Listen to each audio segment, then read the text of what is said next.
پچھلے دنوں میں ایک مزار پر گئی۔ ویسے تو مجھے مزاروں پر جانے کا شوق نہیں ہے، نہ ہی میں ان سب چیزوں سے زیادہ اتفاق کرتی ہوں۔ بس مزاروں میں دفن لوگوں کی عزت کرتی ہوں کہ وہ اللہ کے نیک لوگ تھے۔ پر پچھلے دنوں میرے ساتھ ایک عجیب واقعہ ہوا۔ میری اماں مزار پر جانے کی ضد اکثر کرتی ہیں، بیٹے تو ان کو لے کر نہیں جاتے۔ مجھے گاڑی خود چلانا آتی ہے، سو میں اماں کو لے کر داتا دربار چلی گئی۔ میری اماں کو داتا دربار کے صحن میں بیٹھ کر نہ جانے کیا سکون ملتا تھا کہ وہ وہاں گھنٹوں بیٹھی رہتی، پھر اندر حاضری دینے بھی جاتی تھیں۔ میں ان کی اس بات سے اکثر تنگ ہو جایا کرتی، مجھے باہر بیٹھ کر لمبا انتظار کرنا پڑتا۔ ویسے میں پیشے کے اعتبار سے ایک لکھاری بھی ہوں۔ میں نے سوچا آئندہ میں باہر بیٹھ کر انتظار کرنے کی بجائے عورتوں سے مختلف باتیں پوچھوں گی، ان سے بات چیت کروں گی۔ اسی بہانے میرے پاس بہت ساری ایسی جو میں اپنے پڑھنے والوں کے لیے مکمل حقائق کے ساتھ پیش کروں گی۔ قصے اور کہانیاں تو اور بھی بہت ہیں، پر ایک کہانی مجھے بہت انوکھی لگی تھی۔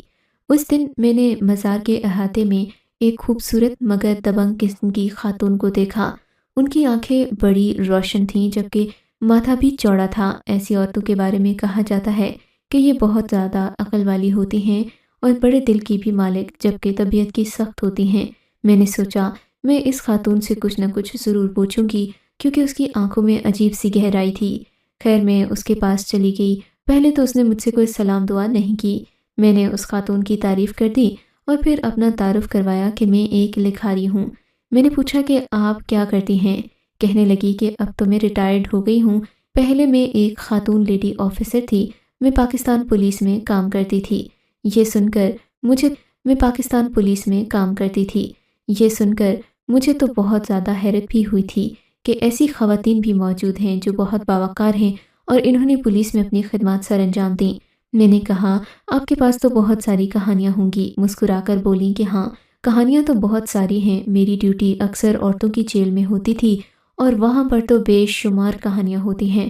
میری تو پوری زندگی کہانیوں سے بھری پڑی ہے۔ آپ لکھاری لوگ تو جھوٹی موٹی کہانیاں بھی لکھ کر لوگوں کو سنا دیتے ہیں، پر اگر میں کوئی کتاب لکھوں تو اس میں صرف حقیقی کہانیاں ہوں گی۔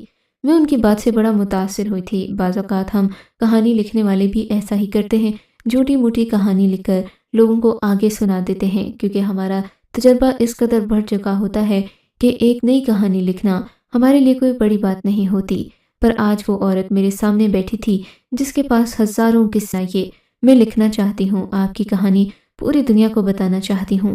اس نے نفی میں سر ہلاتے ہوئے کہا جو کہانیاں میں تمہیں سناؤں گی وہ تم کسی کو مت بتانا، ورنہ ایسا ہوگا کہ ان عورتوں کے لیے زندگی مشکل ہو جائے گی۔ میں حیران ہو گئی۔ میں نے کہا وہ کیوں؟ بولی کہ بس یہ میری شرط ہے، اگر تو تم اپنی ماں کی قسم کھا کر کہہ دو کہ تم یہ کہانی آگے فرضی نام کے ساتھ شائع کرو گی تو پھر ٹھیک ہے، اور اس سے کسی نہ کسی کو کچھ سبق بھی حاصل ہو تو بھی اچھا ہوگا، لیکن اس کے ساتھ حقیقی نام نہیں لکھنے اور نہ ہی میری پہچان بتانی ہے۔ میں نے کہا بالکل صحیح بات ہے، یہ تو ہم لکھاری لوگوں کو بہت اچھے سے پتا ہوتا ہے، آپ کو یہ کہنے کی بھی ضرورت نہیں ہے۔ میں ہزاروں کہانیاں فرضی ناموں کے ساتھ ہی لکھ چکی ہوں، اگرچہ کہانی حقیقی ہوتی ہے۔ آپ بے فکر ہو کر مجھے کوئی کہانی سنائیں۔ کہنے لگیں کہ میرے پاس ایک ایسا قصہ ہے جس کی مجھے بہت زیادہ حیرت بھی ہے اور میں اس قصے کو کسی سے سنانا اور کہنا بھی چاہتی تھی، پر سالوں گزر گئے، زندگی نے اتنی فرصت ہی نہیں دی۔ اور ہاں، جب تم یہ کہانی لوگوں کو سناؤ گی تو ان سے اس بارے میں ضرور پوچھنا۔ خیر وہ میں آگے چل کر آپ کو بتاؤں گی کہ وہ کیا پوچھنا چاہتی تھیں۔ ان کی کہانی کچھ ایسے تھی۔ میرا آبائی شہر یہاں سے تقریباً 12 کلومیٹر دور ہے۔ وہاں پر آج بھی اتنی زیادہ ترقی نہیں ہوئی، اور پھر آج سے تقریباً 30-40 سال پہلے تو مشکل سے ہمارے علاقے میں لڑکیوں کے اسکول ہوا کرتے تھے، لڑکیوں کو زیادہ پڑھنے کی اجازت بھی نہیں تھی۔ میں ان دنوں بہت چھوٹی اور کم عمر تھی۔ میں نے سوچا تھا کہ میں بڑی ہو کر پولیس والی بنوں گی۔ مجھے پولیس کی وردی بہت پسند تھی، پر کچھ پتہ نہیں تھا کہ میں نے پولیس میں کیسے جانا ہے، کیونکہ پولیس میں نے تو یہی سنا تھا کہ صرف مرد ہی جاتے ہیں۔ میں نے جب اپنے ابا اور بھائی کے سامنے یہ بات رکھی تو انہوں نے بھی مجھے یہی کہہ کر چھڑک دیا کہ پولیس میں صرف مرد جاتے ہیں، عورتیں نہیں جاتیں۔ پر ایک جنون تھا جو کہ میرے دل پر سوار تھا۔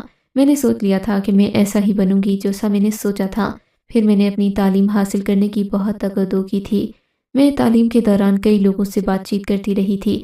میں نے اپنے اس شوق کا ہر کسی کو بتایا تھا، جو لوگ بھی مجھے جانتے اور پہچانتے تھے انہیں ایک بات کا علم اچھے سے تھا کہ میں بڑے ہو کر پولیس افسر بننا چاہتی ہوں۔ یہ بات کرتے کرتے میرے اسکول کے پرنسپل صاحب تک پہنچ گئی۔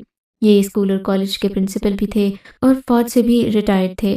میں ان کی یہ بات بہت اچھے سے جانتی تھی کہ وہ جب بھی کسی پر کرم نوازی کرتے ہیں اسے کہیں نہ کہیں پہنچا دیتے ہیں۔ جب میرے کالج کے پرنسپل تک یہ بات پہنچی وہ بہت خوش ہوئے، بولے کہ بچی تم نے وہ خواب دیکھا ہے جو یہاں کی لڑکیاں دیکھتی تک نہیں ہیں، اللہ کے ہاتھ میں ہے، کوئی کسی کو روک نہیں سکتا۔ اب تو پولیس میں عورتوں کی بھرتیاں شروع ہو گئی ہیں، تم بالکل فکر نہیں کرو، تمہارا یہ جنون پورا ہو کر رہے گا۔ پرنسپل صاحب کی بات سے میں بہت خوش ہوئی۔ پھر انہوں نے میرے لیے بہت کوششیں کی، یہاں تک کہ میرے اماں ابا سے بھی بات کی۔ اماں ابا تو پہلے اس حق میں ہی نہیں تھے کہ میں وردی پہن کر پولیس کی ڈیوٹی کروں، پر چونکہ مجھے شوق تھا اور پرنسپل صاحب نے بھی میری سفارش کی تو اماں ابا مان گئے۔ یوں میں کچھ بنیادی ٹیسٹ دے کر پولیس میں کانسٹیبل بھرتی ہو گئی تھی۔ میرے لیے یہ نوکری بہت بڑی تھی کیونکہ میرے لیے پولیس کا یونیفارم دنیا کے سب سے مہنگے ترین لباس سے بھی قیمتی تھا۔ ان دنوں چھوٹے شہروں میں جرائم بالکل نہیں ہوا کرتے تھے، البتہ بڑی جیلیں بڑے شہروں میں تھیں۔ سو جب میں کانسٹیبل کے طور پر بھرتی ہو گئی میں نے سوچا کہ میری ڈیوٹی شاید تھانے میں لگائی جائے گی، پر خوش قسمتی سے مجھے ایک ایسا افسر ملا جس نے بہت جاں فشانی سے مجھے ایک بڑی خواتین کی جیل میں پہنچا دیا۔ پر مسئلہ یہ تھا کہ یہ جیل میرے شہر میں نہیں تھی کیونکہ ہم چھوٹے شہر میں رہتے تھے۔ چھوٹے شہروں میں عورتیں جرائم تک نہیں جاتی تھیں، عورتوں کی جیل بڑے بڑے شہروں میں تھی۔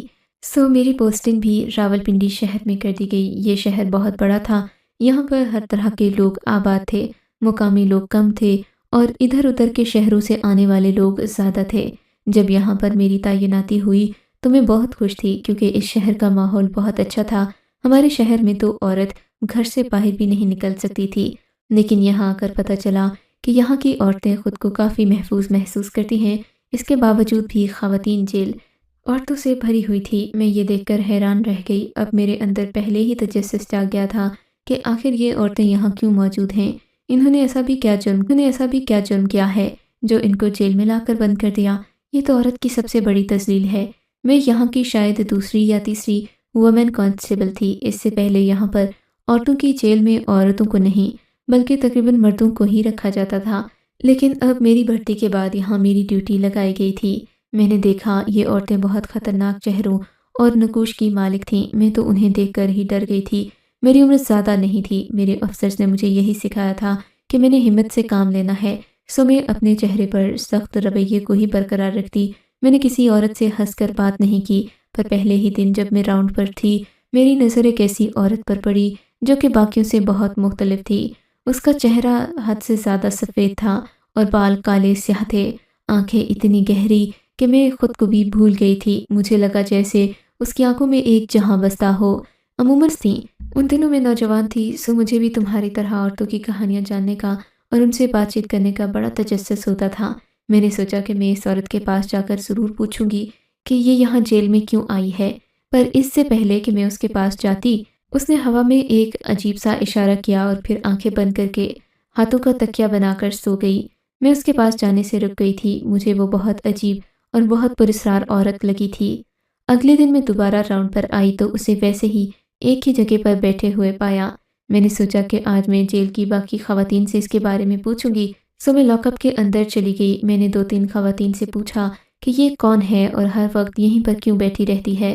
وہ عورتیں اپنے کانوں کو ہاتھ لگا کر کہنے لگیں، ہمیں تو نہیں پتا میڈم جی، یہ عورت ہر جگہ ہر وقت ایک ہی جگہ پر بیٹھی رہتی ہے، نہ یہاں سے اٹھ کر کہیں جاتی ہے اور نہ ہی سونے کے لیے دوسری جگہ جاتی ہے، بس یہ ہر وقت اسی جگہ پر بیٹھتی ہے۔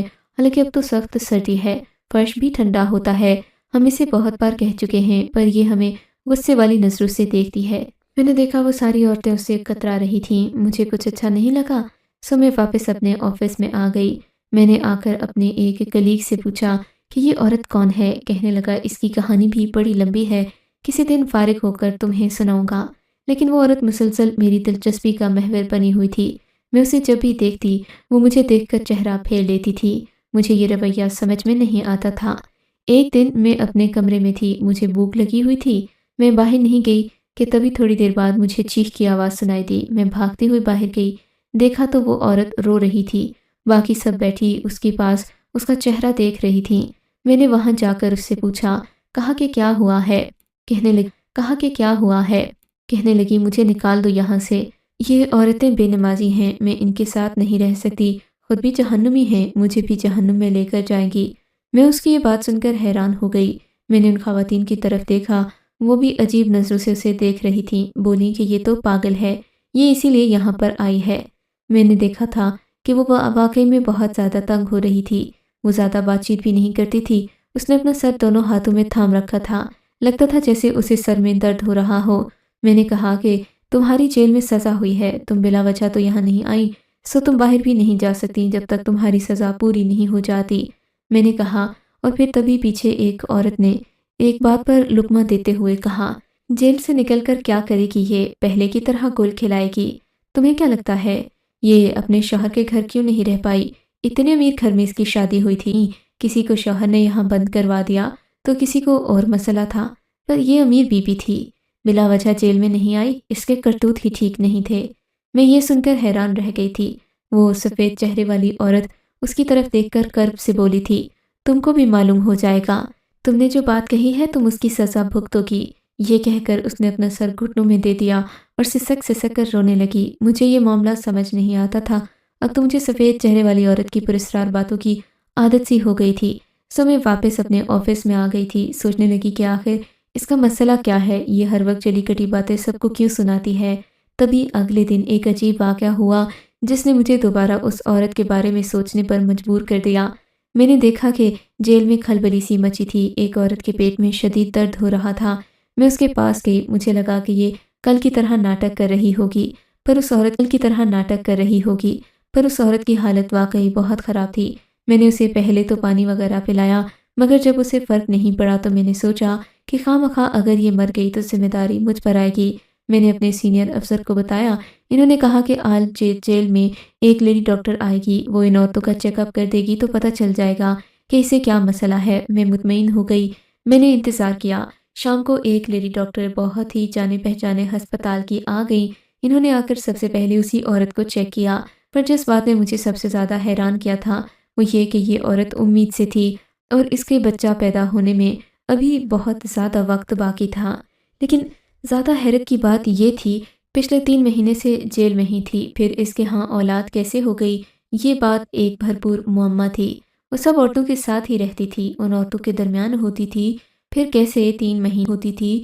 کیسے 3 مہینے جیل میں گزارنے کے بعد وہ امید سے ہو گئی؟ مجھے یہ بات سمجھ نہیں آئی تھی۔ میں نے لیڈی ڈاکٹر سے پوچھا بھی تو اس نے کہا ایسا ممکن نہیں ہے، اس جیل میں ضرور کوئی نہ کوئی آتا ہوگا۔ بس پھر کیا تھا، سب عورتوں نے مل کر اس کا مذاق اڑانا شروع کر دیا۔ کوئی اس سے پوچھتی کہ کیا تمہارا شوہر ہم سب کے ہوتے یہاں آیا تھا؟ ہم نے تو نہیں دیکھا۔ اور پھر باتیں شروع ہوتے ہوتے اس قدر پھیل گئیں کہ اس عورت کے بارے میں بہت زیادہ عجیب باتیں مشہور ہو گئیں کہ یہ بد کردار ہے، اس نے ضرور کسی جیل والے کے ساتھ ہی اپنے باہر جانے کی شرط لگا کر کچھ ایسا ویسا چاند چڑھا لیا ہوگا۔ جو عورتیں پہلے اس کا مذاق اڑا رہی تھیں اب اس پر تنقید کرنے لگی تھیں۔ مجھے اس پر دکھ ہو رہا تھا، لیکن میں کچھ بول نہیں سکتی تھی۔ اس سب میں جو بات عجیب تھی وہ اسی عورت کی تھی جو کہ چہرے پر پراسرار مسکراہٹ سجائے ہر بار مجھے دیکھتی نے یہ سب کیا ہو۔ لیکن ایک عورت دوسری عورت کو حاملہ کیسے کر سکتی ہے؟ یہ بات بھی ایک معمہ تھی۔ میں نے سوچا کہ میں بلا وجہ اس سفید چہرے والی پر شک نہیں کروں گی، سو میں نے باقی دن اسی طرح گزار دیے کہ میں اس سے کوئی بات نہ کرتی۔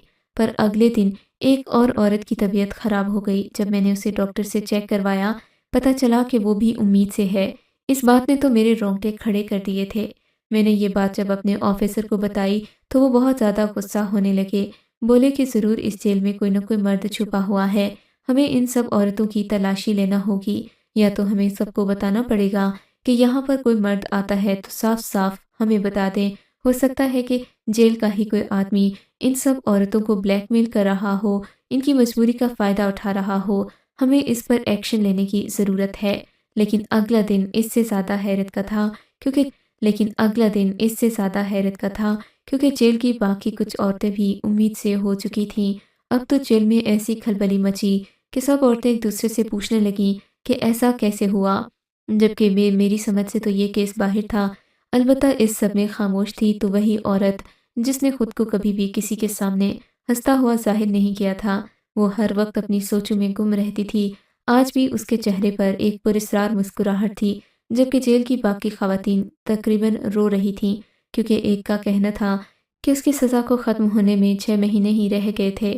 اس کا شوہر تقریباً 1 سال سے اس سے نہیں ملا۔ اب جب وہ ملے گا اور یہ امید سے ہوگی تو وہ یہی سمجھے گا کہ یہ عورت بد کردار ہے۔ اس عورت کا رو رو کر برا حال تھا۔ میں نے اسے سمجھایا کہ تمہارا کوئی قصور نہیں ہے، ہم تمہارے شوہر کو سمجھائیں گے۔ وہ بولی کہ کیا سمجھاؤ گے؟ میرے تو پیٹ میں جاؤ گے، میرے تو پیٹ میں کسی کا گناہ پل رہا ہے نا، اس میں میرا کیا قصور ہے؟ یقیناً اس جیل میں کوئی نہ کوئی پراسرار بات ہے، ورنہ اتنی ساری عورتوں کے ساتھ ایک ہی معاملہ کیسے پیش آ سکتا ہے، وہ بھی ایک ہی وقت میں۔ یہ جمعے کا دن تھا جب مجھے انسپکٹر صاحب نے کہا کہ آج تمہیں جیل میں سب عورتوں کی تلاشی لینا ہوگی، دیکھنا ہوگا کہ یہ عورتیں بھی ہیں یا نہیں، ان میں سے کوئی مرد تو نہیں ہے۔ میں نے کہا کہ بالکل ہم ایسا ہی کریں گے، کیونکہ اگر ان میں کوئی مرد ہوا تو ضرور اسی کی وجہ سے یہ ساری گڑبڑ ہوگی۔ میں نے سب عورتوں کی تلاشی لینا شروع کر دی۔ میں سب کو باہر بلاتی، ایک پردے والے کمرے میں لے کر جاتی اور انہیں چیک کرتی، پر اس دوران یہ واقعہ ہوا کہ وہ سفید چہرے والی عورت جیسے ہی باہر آئی تو اس نے میرے کمرے کی طرف آنے کی بجائے باہر بھاگنا شروع کر دیا، یہاں تک کہ بھاگتی ہوئی اس نے جا کر دروازے کو پار کر لیا۔ میں تو نوجوان تھی، شریر بدن کی مالک تھی، میں اس کے آ کر یہ بات سارے جیل کو بتاتی تھی۔ باقی لوگ اس کے پیچھے بھاگے۔ چونکہ یہ شہر کا ایک سینٹرل جیل تھا، اسی وجہ سے اس کو شہر سے ہٹ کر بنایا گیا تھا۔ اس کے پاس ایک بہت بڑی پانی کی جھیل تھی، مگر وہ عورت ہمارے پہنچنے سے پہلے ہی اس جھیل میں کود چکی تھی، شاید اس نے اپنی جان لے لی تھی۔ ہم سب لوگ اس کے پیچھے بھاگے، پر کوئی فائدہ نہیں ہوا، پھر بھی ہماری انویسٹیگیشن رکی نہیں تھی۔ میرے سینئر افسران نے کہا کہ بھلے یہ عورت مر گئی ہو، پر اس کے لاحقین کو بلا کر اسے ان کے سپرد کر دیا جائے گا اور ان سے یہ بھی پوچھیں گے کہ یہ عورت ہے یا نہیں، بلکہ اس بات کی تصدیق بھی تم ہی کرو گی۔ میں نے کہا کہ بالکل، لیکن مجھے اس کے بارے میں یہ تو بتائیں کہ یہ آئی کہاں سے تھی۔ تب مجھے اس عورت کی دردناک کہانی پتہ چلی۔ اس عورت کا تعلق ایک نواب خاندان سے تھا، جہاں پر یہ بیاہی گئی تھی وہ ایک امیر گھرانہ تھا، اور جس گھر سے بیاہی گئی وہ گھرانہ تھا اور جس گھر سے بیاہی گئی وہ ایک نیک گھرانہ تھا، پر یہ لوگ غریب تھے۔ جب یہ بیاہ کر نواب صاحب کے گھر گئی تو وہاں پر بہت کچھ عجیب ہو رہا تھا، جس کی اس کو سمجھ نہیں آئی تھی۔ نواب صاحب اپنی بہو پر بھی بری نظر رکھتے تھے، پر یہ نیک گھرانے کی لڑکی تھی۔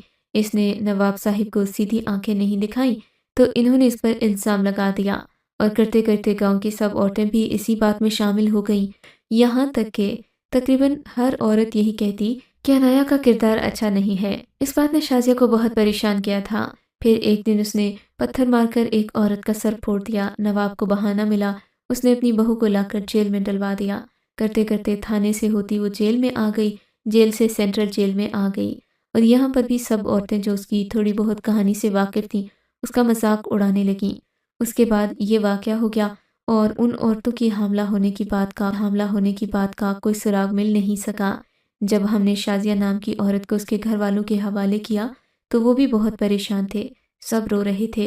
اس کے شوہر کو احساس ہو چکا تھا کہ سب اس کے باپ کی وجہ سے ہوا ہے۔